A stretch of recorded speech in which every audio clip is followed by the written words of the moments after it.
Hello, everyone, and thanks so much for joining Tip of the Mitt Watershed Council's Icebreaker Winter Speaker Series Talk on manoomin, also known as wild rice. We're very happy that you're here with us today. I am Jennifer DeMoss, Tip of the Mitt Watershed Council's Communications Director, and I'm here to introduce our speakers. This is the third webinar in our series, and we have 3 more left, so stay tuned for some more information about that. So I'm really excited to turn this over to our guests, but first a few words. First, all lines are going to be muted during this presentation.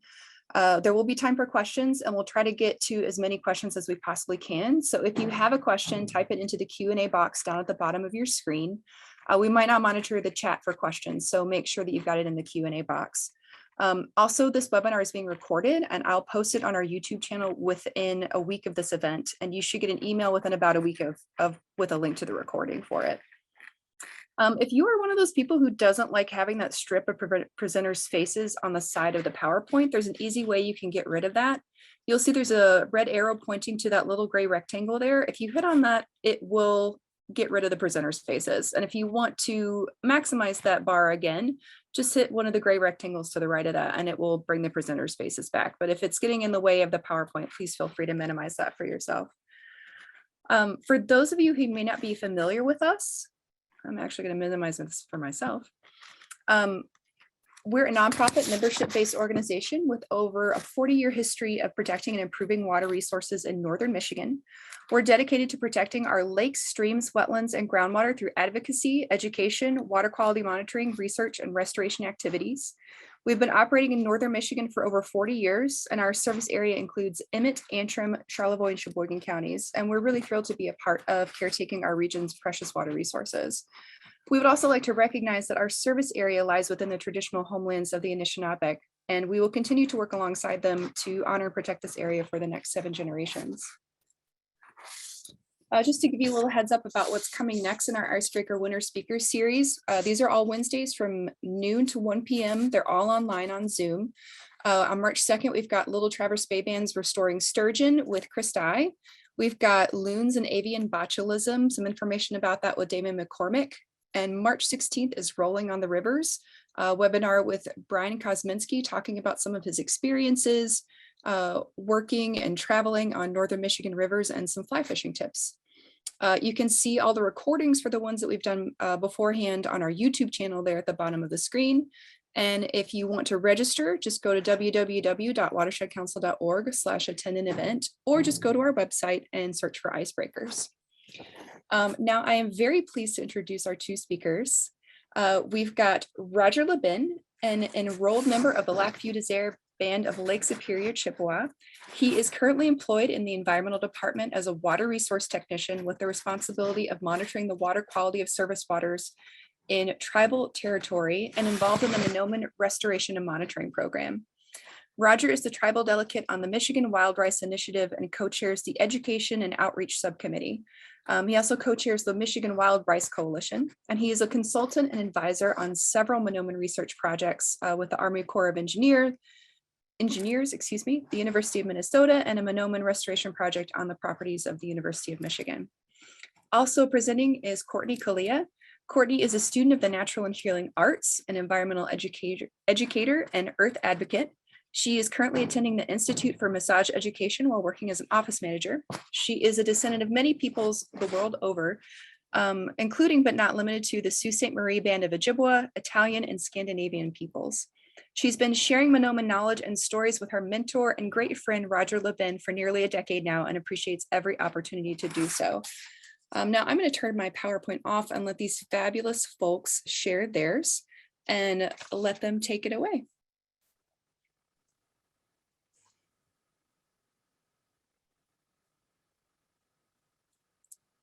And Roger, just to let you know whenever you're ready to start that you are muted.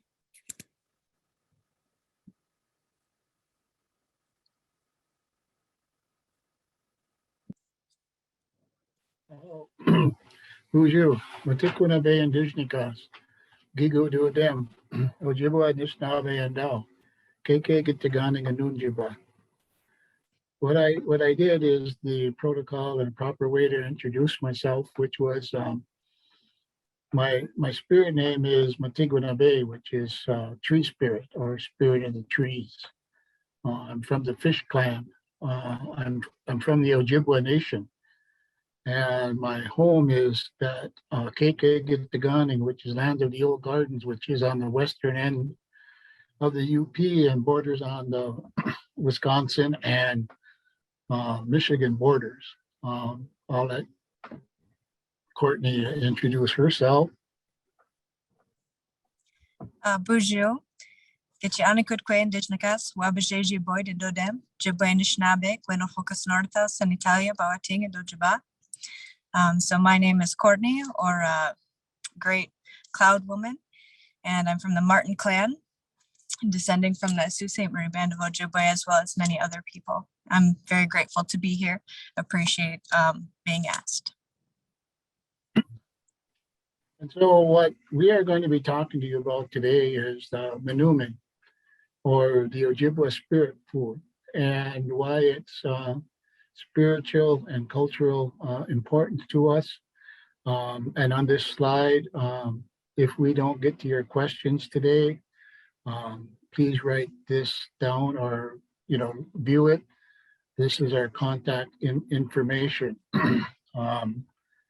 So we will try to hopefully get to all of your questions today. We didn't know what kind of audience we were going to be addressing, but what we wanted to do was, or what we were asked to do was talk about manoomin, or wild rice,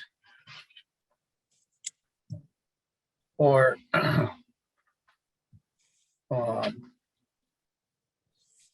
the sacred food to the Three Fires people. With that being said, the Anishinabe's responsibilities to Mother Earth, and a lot of those responsibilities come from the creation story.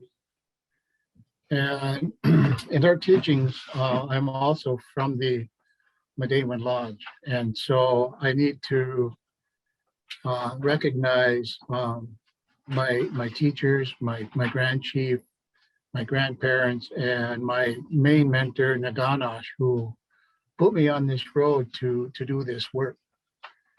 And these stories that I'm going to be sharing, they're very, very short, but I need to express it to you, is that in our teachings, we talk about the creation story. And it was before the beginning. And that beginning starts from the Gishi Manadu, when he was thinking about these things.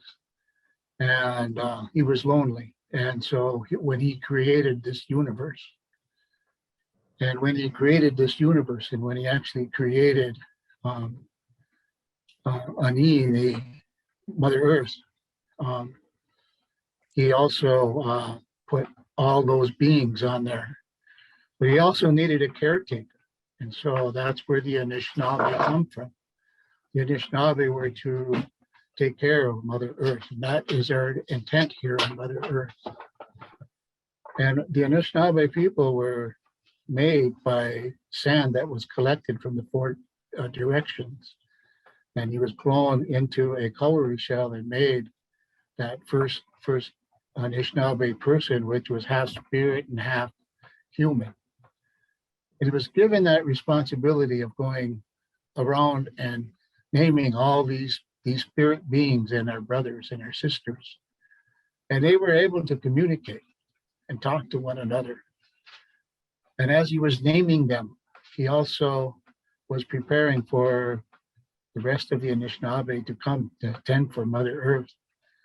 And so each one of these spirit beings shared with Nanabuju what they would sacrifice for the Anishinaabe people when they came. And so Maingan, the wolf, was the one who walked with Nanabuju. And when he completed his work, they went their separate ways. And that's one of the reasons that the wolf is so important to the Anishinaabe people, because the Creator told him what will happen to one will happen to the other. And think about it today, what happened to the wolf?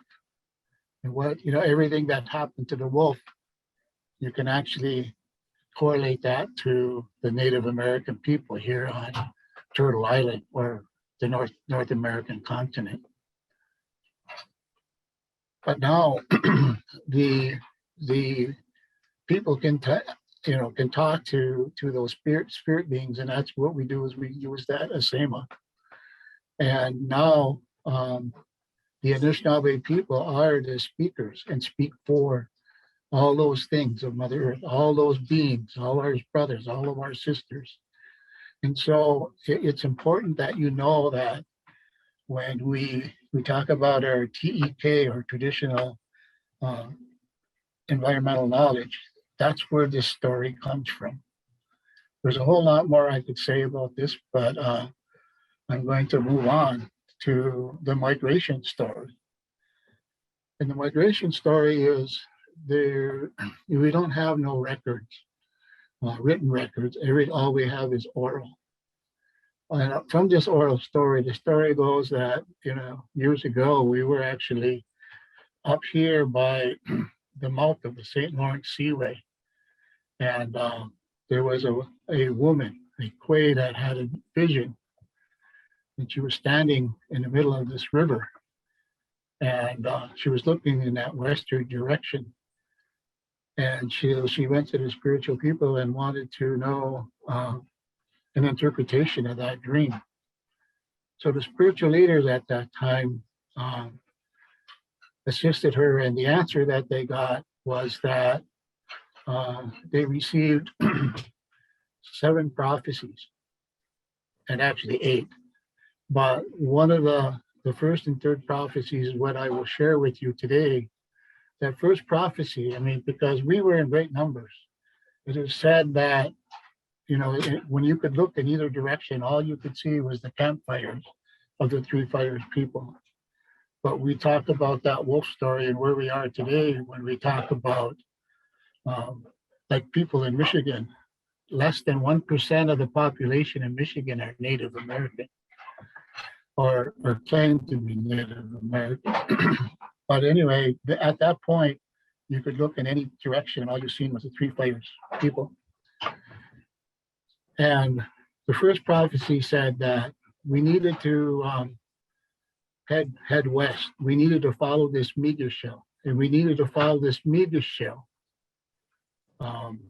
because if we didn't leave this area, we would face death and destruction. And the third prophecy said that we needed to follow that meager shell until we come to that land where that food that grows on the water. When we find that food that grows on the water, we will know we are home. And so it is believed that the Creator gave us this sacred gift in which we were in search of. And so we followed, and you can follow that trail there. And you can actually notice that some of the numbers on that map were the stops, but it starts at the mouth of the St. Lawrence River.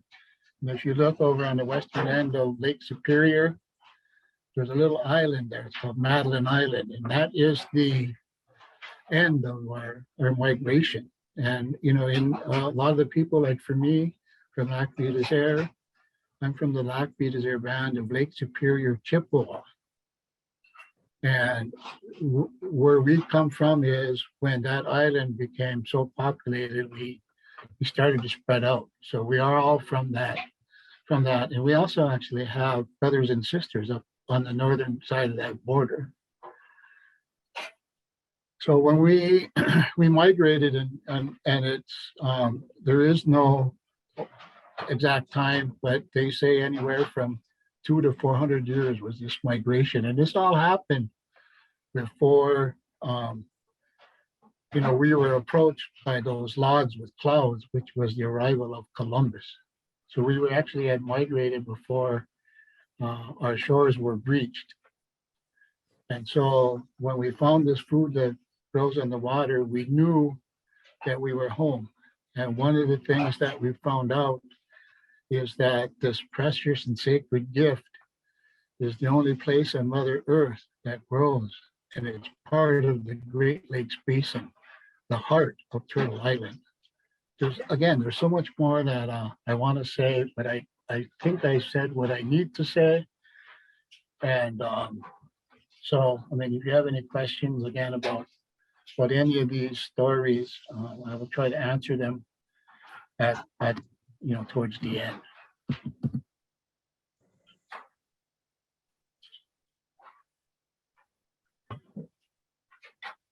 Okay, so, you know, Roger's kind of told us how we got here, and how we came to this place where the food grows on water, and that food that grows on water to us is manoomin. And, you know, translating that into the good berry.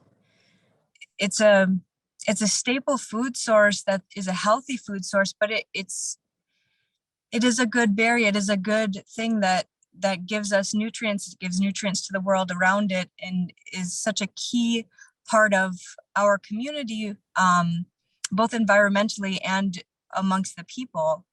And we find it growing all throughout this region, as he mentioned. And today we can see that there are two different species of manoomin. So we have the Xenia aquatica, which is the river rice. That's the protected rice here. The vast majority of that, I want to say about 85%, is found on the Kalamazoo River or in and around the Kalamazoo River, which is why things like, you know, the oil spill is very important, that we clean those things up and don't allow them to happen, in order to protect that rice and to keep that water clean for the rice and for all of that ecosystem. And then there's the Xenia palustris, and that one is more the lake rice. And that one you can see more throughout the state of Michigan, so it's a little bit more dominant in a larger space. But it's still, it's not like, it doesn't take over regions. It's not jumping or becoming invasive in any area, because it requires such very specific environment and time to be dormant, you know, about 90 days in that soil before it's able to come up. So they are very different species, although they are both the rice that brings us that nutrients and is something that we're using every day.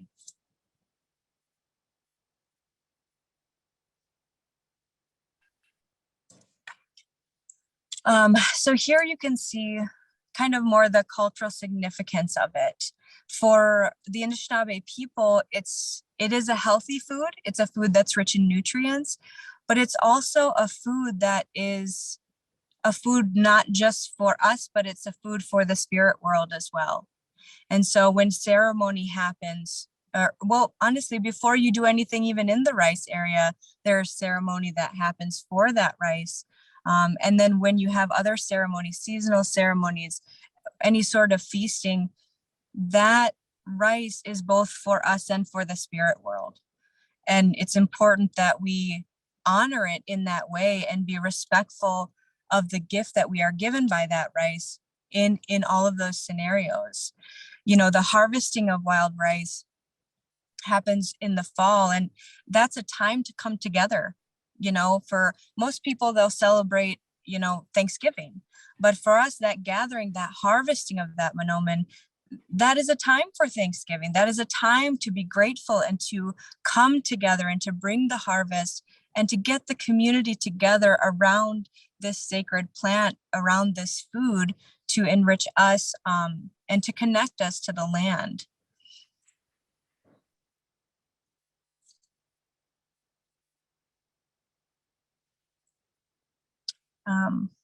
So I touched a little bit on the ecological importance there, but I do want to touch more on how the rice is integral in the ecosystem that it's in. So the river rice has adapted to that river. The lake rice has adapted to the lake, and it's become a member of that community. So the way we kind of think about ourselves and the environment is that we're all connected. There are all the other creatures, the humans are kind of the babies as far as, creation goes. You've got your stones and your trees, your plants, and then your animals, and then, us, right? So this rice was an important member of its community and continues to be. And that's why it's so important that we protect it. So there's, migrating birds that rely on that food. There's fish that rely on that habitat that's created by that rice. There's, muskrats and ducks, all kinds of ducks love it. There's so many different creatures that are reliant upon the rice in different ways, because that rice will help to filter the water. It helps to root down and stabilize that soil, collecting the nutrients for the creatures below. It creates a shaded habitat, keeps the water from overheating so that the aquatic species can live in the habitat that they need. And that's all just below the surface. So then once that rice kind of raises up and comes up out of the water, then you have a whole nother set of beings and creatures, winged ones that rely on it in addition to us.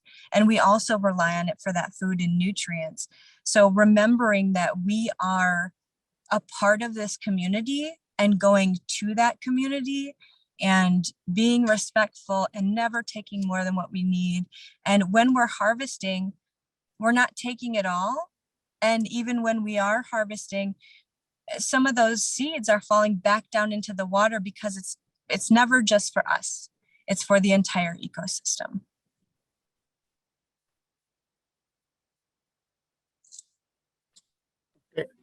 So the habitat requirement for wild rice is wild rice grows predominantly in 6 inches to 3 feet of water. And in that water, when we talk about it, it needs to be, great water quality. And the water quality and the habitat is, it is in the Western science world, it's called a keystone species because it is so important. The plant itself is so important in the habitat that it grows. And as Courtney talked about, who benefits besides the Anishinaabe people or the people who actually harvest and consume it. But it is basically like, I don't know if you're familiar with the canary in the coal mines. And it talked about air purity and the safest to work down in the mines. If you have a site where water or where manoomin grows, that water quality is the best water quality.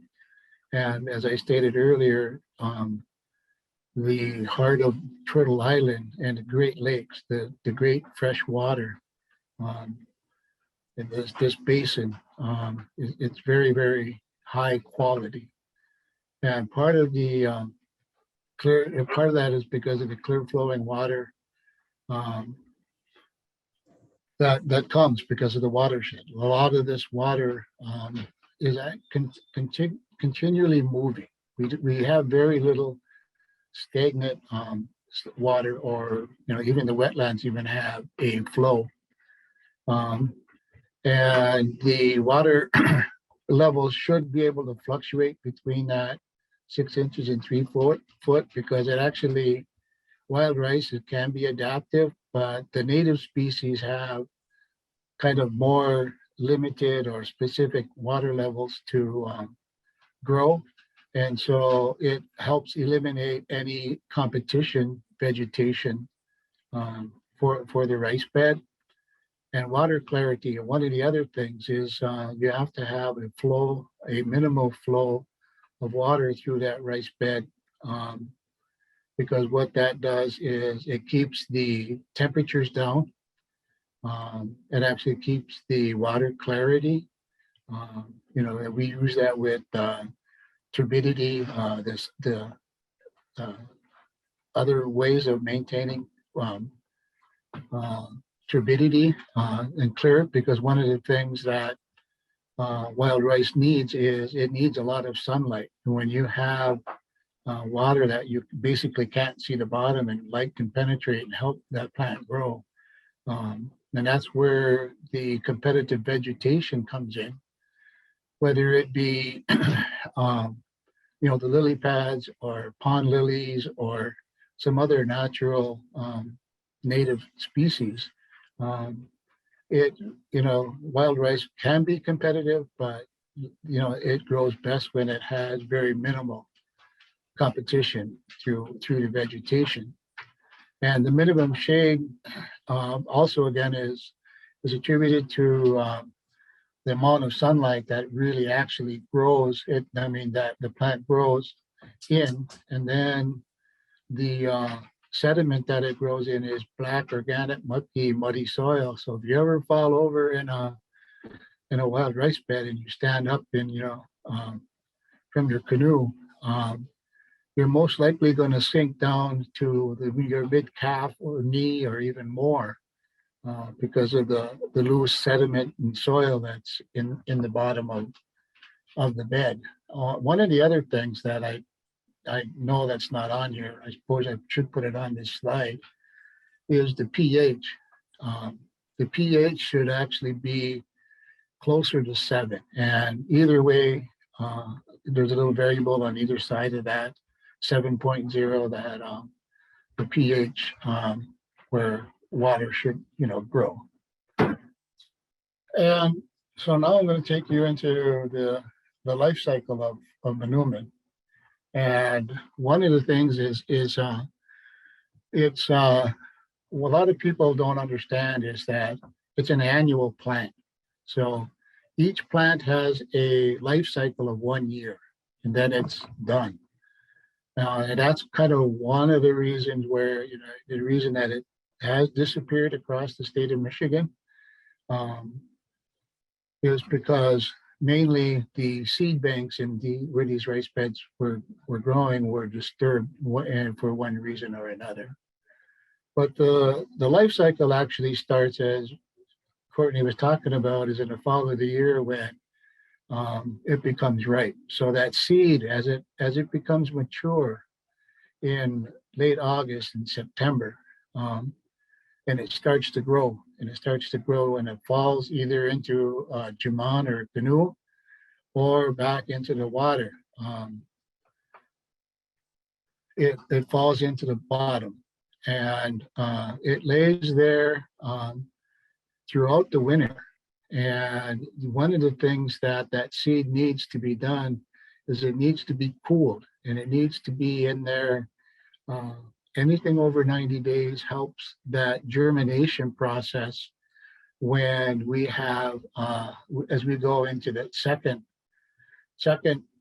quarter or cycle of that, and it starts to germinate, and actually it starts to reach for that water level after ice out. When that ice out comes and that sun actually starts penetrating that water and starts hitting these seeds, it starts to grow. And it actually starts with just one top root that goes down, and then it searches up to the surface of the water. And when that and that actually is like April, May, and then through May and June, you can get down into this folding leaf stage, which is in the third quarter of it. And once it gets up to that folding leaf stage, that plant is very vulnerable because all it has is the taproot.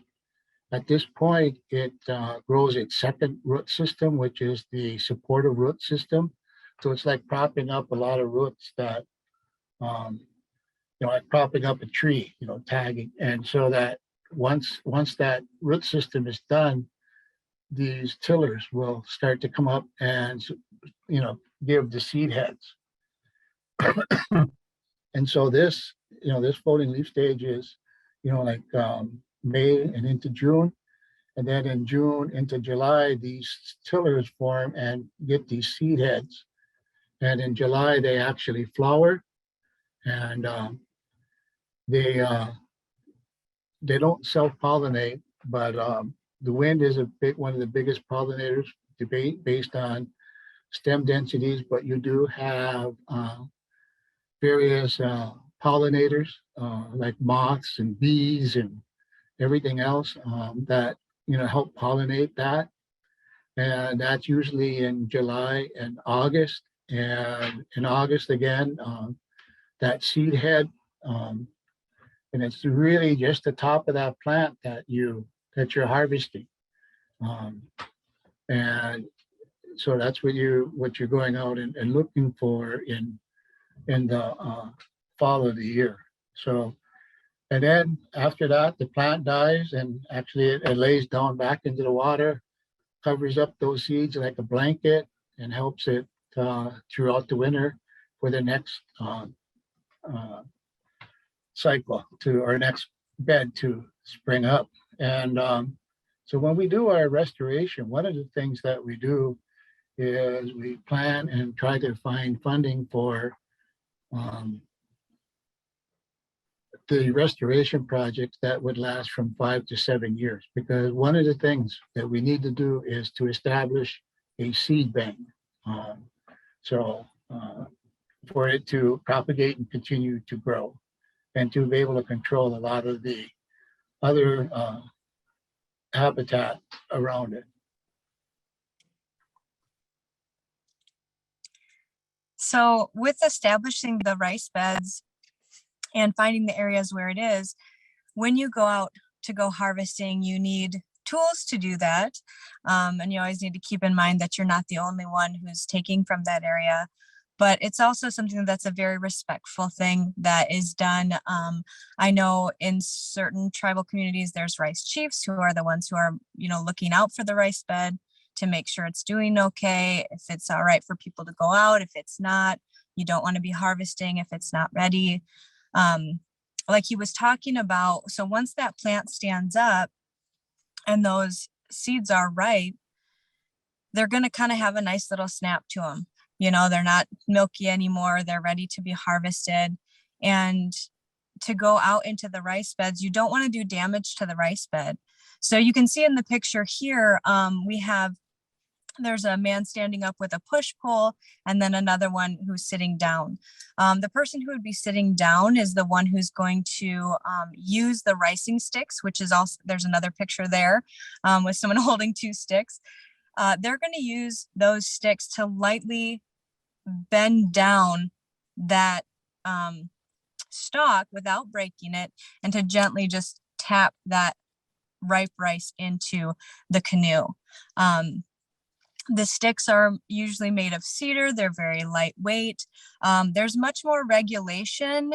I don't think we have the regulations yet in the state of Michigan for length and weight, but Roger, could you speak to that? Do we have those?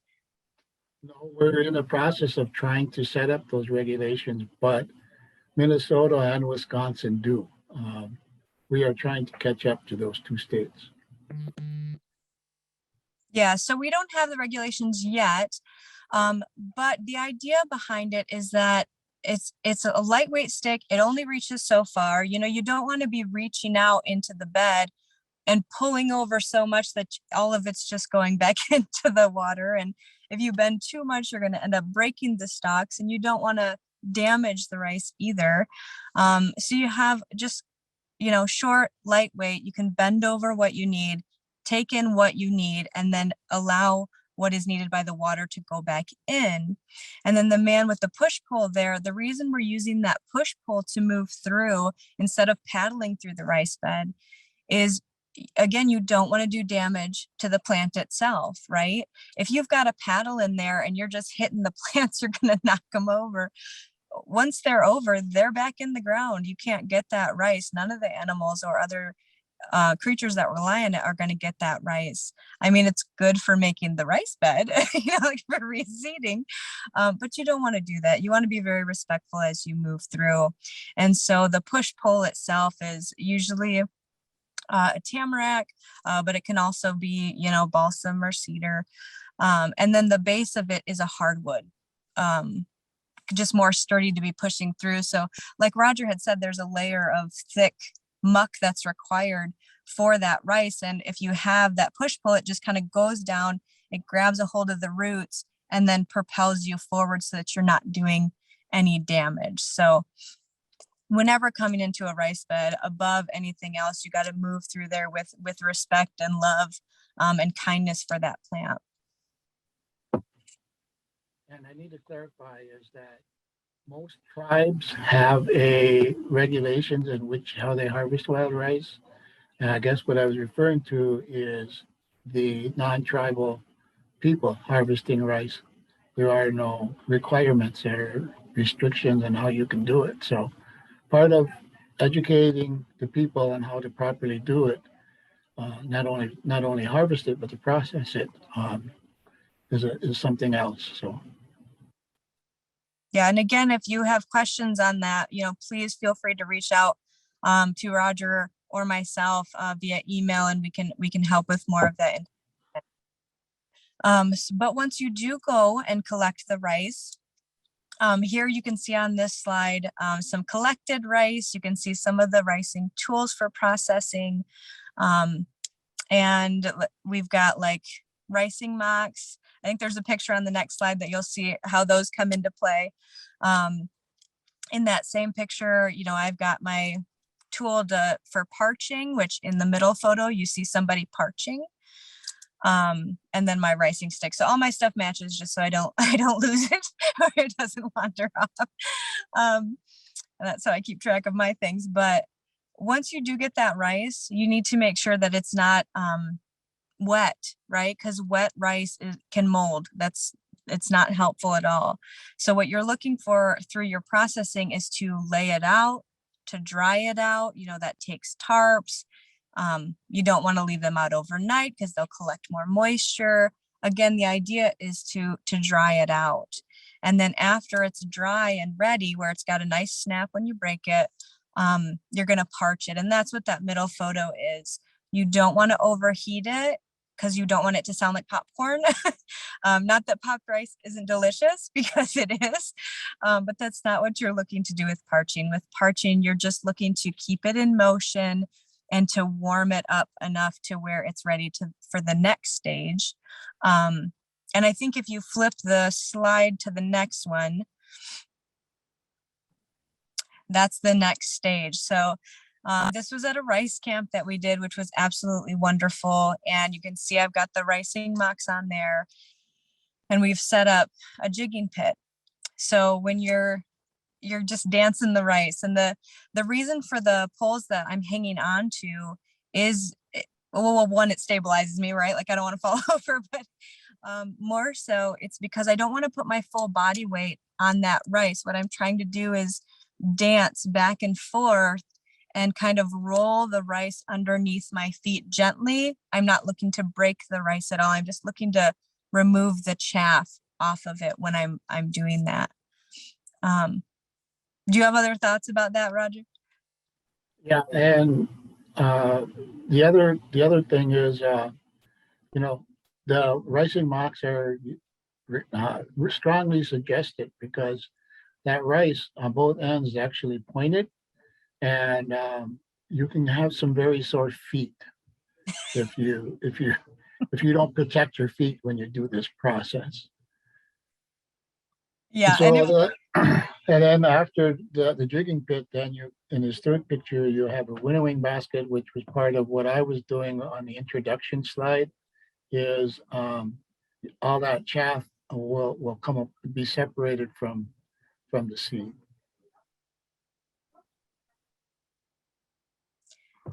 So once you've taken it from drying to parching to jigging and then winnowing, getting all that chaff off, then again, all of this should be a community effort. So all of this is something that's so important to bring the community together to do.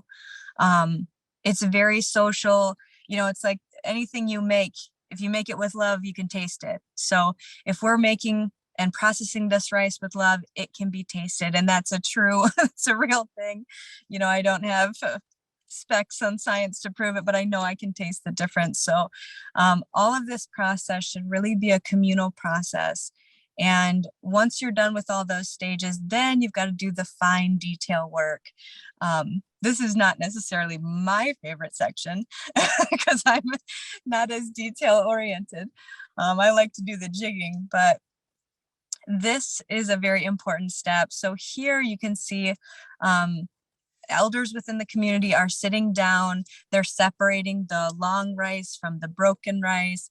They're pulling off any last bit of chaff that's still on there, because you have to roll it between your fingers to get it to come off. And then, you know, putting it into bags and being able to, if you're going to sell it or take it to the community members or whatever you're using it for.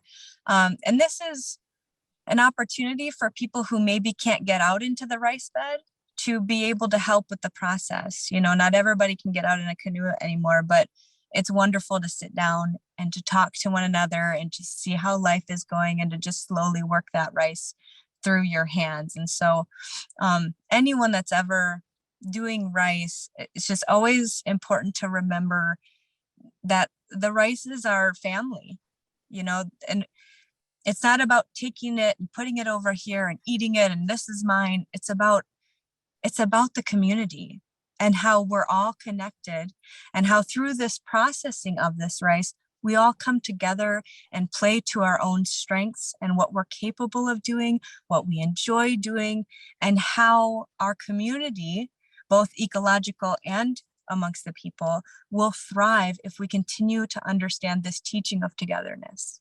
So yeah, I'd just like to add is in this pan over here, you can see the coming out of the winnowing that there's still a lot of rice has a chaff on it. But this is where, you know, you can see this lady in the background. She can actually separate it. And then Judy here in the front is actually trying to retain the longer ones and this broken one. These can be made into flour or meal. And actually the other broken ones, the bigger ones, can be used in soup, and then you actually have the long grain. And so you have various recipes that you can do. So Courtney is the one that, you know, you normally don't find sitting on a chair. And that's because you don't have the patience that some of these elders do to be able to sort and grade this rice. Sorry, Courtney. There's many teachings that come along with rice processing, and yes, patience is You one. can hear many stories too around that table, believe me. But one of the things that I wanted to also show you was the comparison between white rice and wild rice, white rice, and brown rice. And some of the things that wild rice is very, very good for is the dietary fiber. It helps lower cholesterol.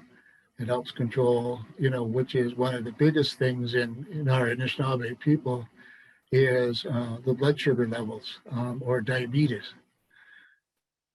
And actually, you know, when it properly does, it helps you feel that fullness. And then actually, it has a high protein level, just as in you know, like the meat products.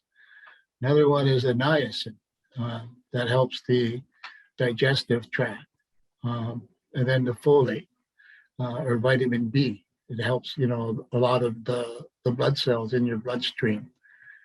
One of the most important things, and was part of the reason that there wasn't a whole lot of disease amongst the Three Fires people in the Great Lakes Basin, is because it was a form of the zinc.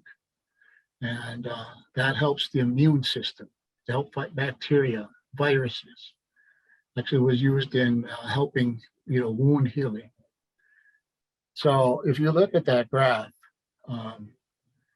you know, you'll look there, the wild rice, when you put it on the graph and you do the comparison, there is so much more in the hand processed wild rice from the Great Lakes Basin as opposed to the brown or white rice.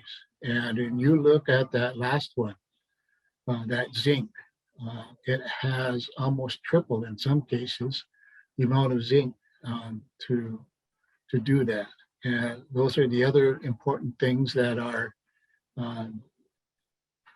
found in wild rice, and why it was such a strong staple food. This wild rice, along with the other community projects that, you know, actually two times the tribes come together, And actually, to make sure that they would get enough from one season to the other, the people would come together in the spring. And the other time that they would, what they would gather in the spring was the maple syrup to make maple sugar. And so with the maple sugar and the wild rice, when you went into those strong winters, if you had those two things and the weather was so that you couldn't go out and gather and forage and hunt, as long as you had wild rice and sugar, you had what you needed to sustain yourself in your wigwams. You never had to go out.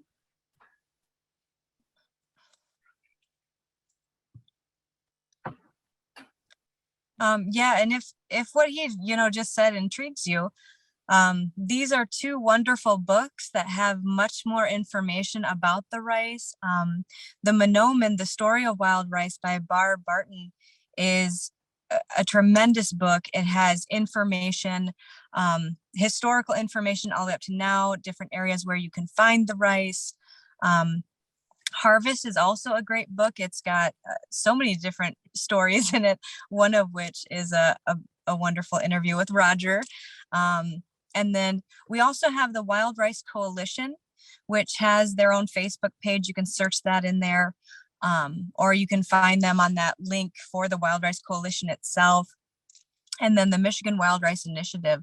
So these are all other sources that you can use to find and kind of dive into what's going on in our community and what we're doing, as well as the history and stories of the rice.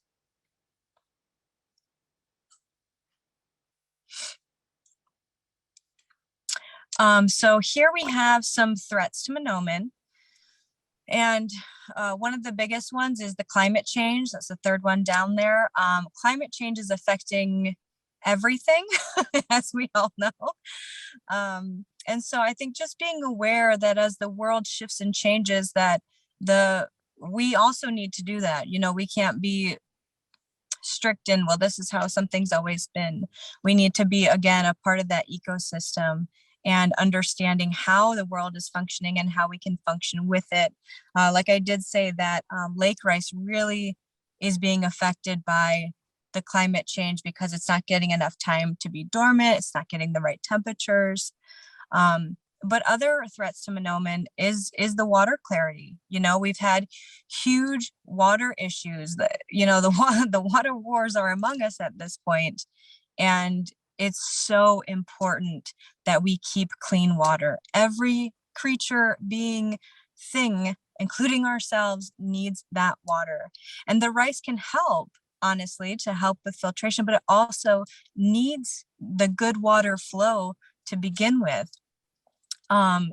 Things that are also a threat to it are, because rice does get so tall and people don't know what it is, they have a tendency to go, well, I can't see my lake, or I can't go out there on my boat, so I'm just going to cut it all down, right? That is a threat if people don't know what it is. If you're boating through an area, you're going to wreck all the rice. If you're just cutting it down because you don't know what it is. So education, lack of education can be a threat to the rice as well. And then we have aquatic invasive species. So, if we've introduced any sort of plants or even bacteria that are in the water, or if we've introduced fish or this or that to a region that wasn't naturally there, these are all things that can be threats to the wild rice. And so it's important that we, as people, make sure that we are taking care of the environment, that we're supporting all aspects of our environment, water, land, the animals, and, taking care of it as best we can so that it has the ability to thrive. And then in return, we have the ability to thrive as well as all the other creatures. Okay, so we're running close to our time limit here, so I'm going to actually go through these last couple of slides kind of fast. But the Lac-Médésert Reservation restoration efforts began in the 1970s, and I was introduced in 1972 to wild ricing because I wasn't actually grown or raised on or near the reservation.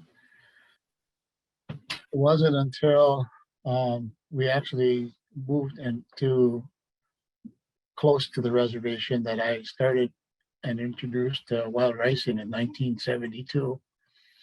But my uncle had this vision of returning that wild rice, which was gone because of a dam, to restore wild rice on our traditional homeland. And it was we had to overcome many hurdles, which included a lawsuit over the Wisconsin Valley Improvement Company.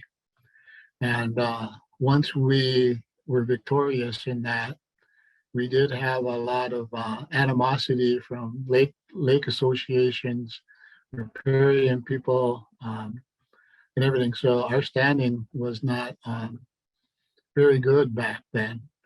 However, since then we've developed some strong partners and working relationships with several other agencies, including the lake associations and riparian owners, which are helping us, help with the water quality, helping us with not only wild rice restoration efforts, but even fish populations and stuff.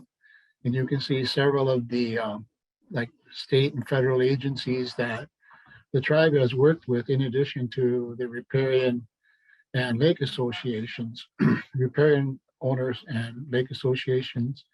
For example, in our area, it's the Invasive Species Control Coalition. That's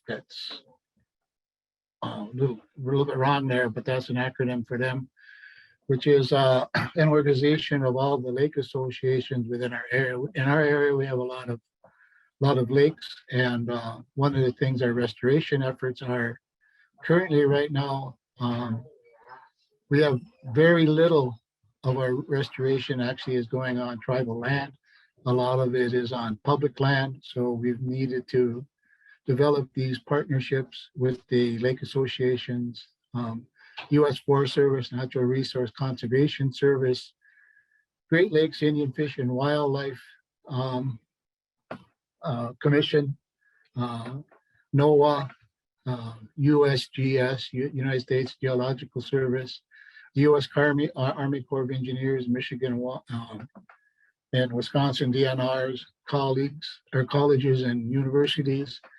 And actually we've formed several lake association wild rice things to help us promote and educate and restore wild rice within the 3-4 counties around the Lac Vieux Desert Reservation. And in our restoration, we also do a monitoring. And right now, LVD has 14 sites being monitored. And these are some of the basis of what our monitoring activities include. We actually also get one of the things I probably should put on that previous slide is the EPA. The EPA helps us fund some of these programs here. It was a fight to get some of these federal agencies to see the manoomin for what it is, and to help the tribe support and restore this in our homeland. But one of the things that we do along with our research projects is trying to identify the habitat and the water quality in which wild rice grows best. And I won't actually go through all of these. You can look at this at a different time and look at it. But we're actually moving up from doing grab samples and doing some other things. Part of the research with the Army Corps of Engineers is we're doing continuous loggers rather than going out once or twice a month to do certain levels at observed measurement, your water chemistry, so we're doing actually continuous loggers, which can be deployed in the spring and then hopefully retrieve before the ice returns in the fall. So with that, Courtney and I want to say miigwech, and thank you and have a good day. And one of the things that I wanted to show, and I really appreciate this slide, is when you look next to, in this picture, you see those big old flowers? Those are the male flowers. And those are the ones that carry the pollen, and they are lower on the tiller. And when you look at this point here, these are the flowers of the female, and these are at the tip of that tiller. And if you look here, you can see the flowers below it. And so that plant was made by the creator so that they wouldn't pollinate. So when you see this, the wind will blow this plant into this plant and pollinate these grains right here. So they don't self-pollinate. They love the wind or pollinators will actually come on these flowers and land on these. So this picture is very, very important. There's a little bit more I could say, but at this time I will open up, excuse me, we'll open this up to questions. Jen? Yeah, thank you so much. That was wonderful, y'all. Just to let everyone know, if you have some questions, put them in the Q&A box. We will try to get through them. And just to clear up a question that's already in there, yes, this recording will be available. You'll be getting an email about it within a week of this presentation. So let me look here in the questions that we have. Here's a really good one, I think. Can you speak to the importance of manoomin in terms of food sovereignty? What was that? Could you repeat it, please? Can you speak to the importance of manoomin in terms of food sovereignty? Yeah, well, the food sovereignty is one of the things that, it is part of the identity of the Anishinaabe people, the Three Fire Society. It's a very, very sacred plant. All the tribes in Michigan now have a restoration project or program. And I mean, some tribes are, moving more quickly than others, and some are having difficulty in doing it, getting their program going, finding the partners, and overcoming the hurdles that we had. Now, you have to keep in mind that, our tribe has been doing this restoration work for almost 4 decades, and we've overcome a lot of hurdles. But a lot of those hurdles have taken some time. And, the philosophy that we talk about in the beginning, in the migration and the creation story, is we are not possessive of this resource. It is a shared resource. As Courtney said, it goes to all of those beings. We all live in balance. We all part and serve a part of taking care of Mother Earth, whatever species that are doing. And actually, when we go out, or at least I should say, when I go out, I put my petition and my SEMA out. I introduce myself, and I ask the Creator to only give me what I need. The Creator has an idea and knows what I will need, and not to be greedy and to take it all. I mean, because it is not only mine. It needs to be shared amongst all of our community, in my community, everybody's community, the other beings, and even the non-tribal people. I mean, if they are interested in it, that's fine. But it is a source, and it is part of our identity. It is what we consider as a sacred gift, because when we fulfill that prophecy, that third prophecy, and we found that food that grows on the water, we were saved. Because when we look in hindsight, we look at how many of those tribes still remain along that eastern seaboard, up and down that eastern seaboard. We still have our drums, we still have our language, we still have our ceremonies, we still have our traditions. And that has continued on through a lot of hurdles and tribulations, and we are still here. as well as with the wolf. We are making a strong comeback. Yeah, and just one other note on that is with food sovereignty, we don't want to be taking the rice like, oh, I found some here and I found some here and I seeded it together over here. And that's going to make a hybrid, you know, it's wind blown. So with that food sovereignty, it's not about taking the seed and putting it where it doesn't belong. It's about taking yourself and becoming a part of the ecosystem that the rice lives in and helping it to thrive where it is, to do your best to be a part of that community, never to take and to put where it doesn't belong. So that's a key factor in that sovereignty of that rice itself. Okay, that's great. I think that actually kind of dovetails into another question that we have, which was, what are the best sowing practices? So it sounds like people out there might feel interested in, you know, if they find some rice, putting it in other places. And so could you talk a little bit more about that? And like, are there any regulations around doing that? What should people be doing even if that's nothing? You know, one of the things is, you know, with the restoration efforts, you know, one of the things that the tribes have come to an agreement on is trying to, use local seed to do any of their projects. And there is no regulations to, you know, moving wild rice to something. But one of the things is, I stated earlier, is that most restoration projects are planned for 5 to 10 years because, you know, there's a couple things that happen here is when you do that seed, depending on the grade of the seed, that depends on, you know, the success in the fall.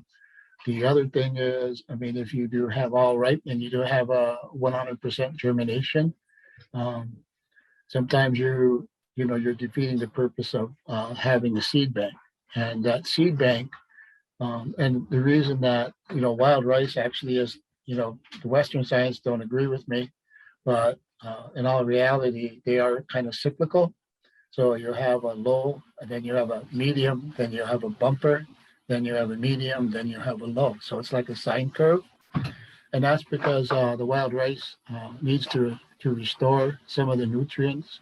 And some of those nutrients come back from those fallen plants going back and decomposing and returning that nutrient load back into the sediment, which it takes time. It doesn't happen overnight. And so depending on what other pollution things that we have and under monitoring, you know, it helps slow down that process. So, but one of the things that we encourage anybody out there wanting to do this is to make sure that you don't have or are going to use or in that project or in that process to use any GMO or hybridized rice, just something that you know has been collective, you know, in your area, and hopefully the adaptability that seed doesn't have to adapt from, you know, going from, you know, one of the other things is it like a river rice? Is it a lake rice? Sometimes those seeds have adapted to a lake rice or whether it be on a river. Yeah, I would just encourage people that if they're interested in projects like this, to reach out to, you know, the Wild Rice Coalition or the Michigan Rice Initiative and people who are doing these larger scale restorations. I would not recommend anyone who sees the rice to just collect it and go throw it somewhere else.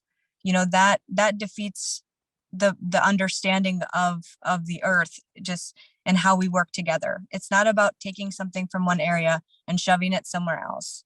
You know, if you have an area that you think it might be good for rice, go learn about the area. Go see what other plants are naturally already going there. Like, become a part of that ecosystem before you attempt to throw something else into it. Right. So it's about reconnecting, not about taking and moving. And most other tribes will be receptive and have the staff to help you and give you direction as well.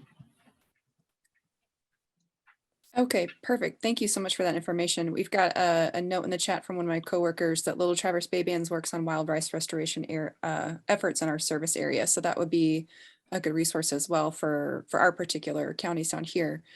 I'm going to try to get through a couple more of these. Are there opportunities for interested folks to participate in manoomin harvest or rice camps? On that, especially on the Facebook page, and I know we're trying to get up a Michigan Wild Rice Initiative webpage. But between those two, when we do actually manoomin workshops and or rice camps, they will be posted specifically to on Facebook, on the Native Wild Rice Coalition, and the webpage of the Michigan Wild Rice Initiative when it is totally up and running. And for the most part, ones that I conduct are open to everyone. There is not a priority. And we've never had a cap or limit the size. But those would be, the workshops would be for the tool making or even processing, maybe some rice that hadn't been able to process in the fall. Like I said, the tool making, because the tool making can be done throughout the year in preparation for the harvest in the fall. For example, like making your moccasins from your deer hides, which are are from most likely the white-tailed deer. The tanning process and making of the moccasins and the mucklucks. Making the winnowing baskets can be done depending on when the strawberry ripens in your area, or if you have birch bark, to making those, to making the ricing sticks or knockers as they're referred to. Can be done at any time, can be done over the winter, can be done in the middle of the summer. The push poles, one of the things is in the middle of winter when the tamarack has dropped its needles, it's easy or not easy to identify a dead standing tamarack, whereas in the summer you can go look at a tamarack. If the needles aren't green, then you'll know. And actually to go out and get a hardwood fork for the bottom. To make these tools in preparation through the fall, and actually the process. But those would be mostly posted on the Facebook page and or the initiative. And sometimes we send them to the tribal communities because we don't have another way to post it for the general public. Otherwise, that's where it was one of the reasons we did the Michigan Wild Rice Initiative. We're trying to get that up as well. So. Okay, perfect. We are going to have to cut this short. I'm so sorry, y'all, but we do have another meeting and my coworkers need to use Zoom. What I'm going to do, as I said, I'm going to be sending out this presentation link to our YouTube channel after it is all edited and up on there. But what I'm also going to do is a little bit sooner than that, send out the contact information that was on one of Roger's first slides. And also we've got a lot of really good links that people are posting in the chat for different resources right down here in our service area. So I'm going to share those as well. Thank you so much. That was a wonderful presentation. Lots of really great information and we appreciate y'all so much. And in closing, some of those links, if you look on those, the Native Wild Rice or the Michigan Wild Rice, there are some links to other resources and some other things that, if you're interested, you can have access to. Okay, perfect. We'll just try to get as much information to y'all in email as possible, as soon as possible. Right. All right, well, thank you. Yeah. Thank you so much and y'all have a great day. Hey, Gretch, take care. Okay.